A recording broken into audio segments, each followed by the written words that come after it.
পলাশির প্রান্তর থেকে 260 বছর পরে হলো নতুন করে এই দেশের মানুষ আবার জাগবে, আবার প্রতিবাদ করবে।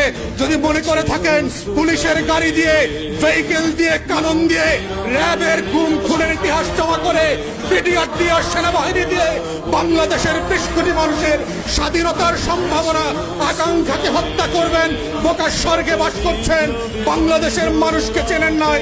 তারা নতুন করে যখন জাগবে, আওয়ামী লীগের কাফন কেনার টাকা পাওয়া যাবে না, কবর দেওয়ার মাটি পাওয়া যাবে না। সেই দিন আসতেছে, সেই দিনের প্রস্তুতি নেন। ফেরাউনদের লাশ কোন নদী থেকে ডুবুরিকে দিয়ে উঠানো হয় নাই। এই ফেরাউনদের লাশও বাংলাদেশের মানুষ ডুবুরি দিয়ে উঠাবে না, কোন হুজুর জানাজা পড়বে না, কোন কবর এই লাশ নেবে না। সেই দিনের অপেক্ষায় বাংলাদেশের 20 কোটি মানুষ।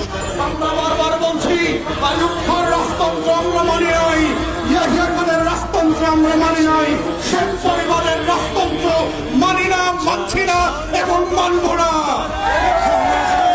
ছেলে মেয়েরা যখন ভোটার বিরুদ্ধে পাবলিক বিশ্ববিদ্যালয়গুলোতে আন্দোলন করছে, তখন আজকে মাত্র আমরা দেখলাম বরিশালে, কুমিল্লাতে, চট্টগ্রামে, ইভেন শাহবাগে আজকে পুলিশের সাজোয়া গান দিয়ে আমার দেশের তরুণ তরুণী শিক্ষার্থীদের উপরে গুলিবর্ষণ করা হচ্ছে, লাঠিচার্জ করা হচ্ছে।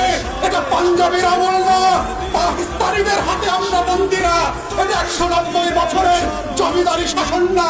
যদি কেউ মনে করে থাকে বাংলাদেশে এখনো জমিদারের শাসন চলছে, ব্রিটিশ বেনিয়ারা বাংলাদেশ দখল করে রেখেছে, আমরা প্রত্যাখ্যান করছি এবং বলে রাখছি, বাংলাদেশে গণতন্ত্রের যে লড়াই হয়েছে, সেই রক্ত দিয়ে মুক্তিযোদ্ধারা বাংলাদেশ স্বাধীন করেছে, সেই বাংলাদেশ আমরা ফেরত আনবই আনবো। কোটা থাকবে না, ইদার শেখ পরিবার হাসিনা থাকবে, না হয় বাংলাদেশের 20 কোটি মানুষ থাকবে, কোটা থাকতে